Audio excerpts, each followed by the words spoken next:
ma pratique de magnétiseur et d'hypnothérapeute, j'ai beaucoup de personnes qui viennent sceptiques et me disent « moi je crois absolument pas à tous vos trucs ».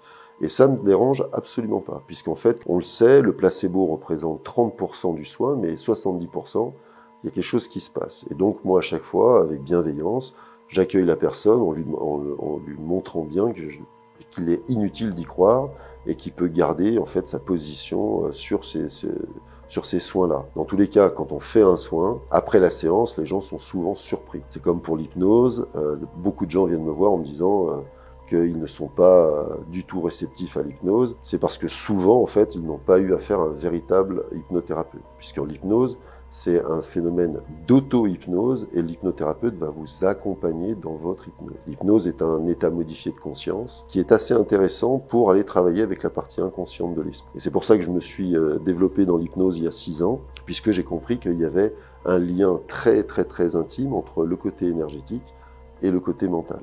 Puisqu'en fait, souvent dans l'inconscient, c'est là où on va retrouver les peurs, les anxiétés, le stress, les phobies, les addictions. Et en fait, en travaillant sur ces deux axes-là, on a des résultats plutôt intéressants, toujours en accompagnant le personnel soignant qui, lui, est la base même du diagnostic.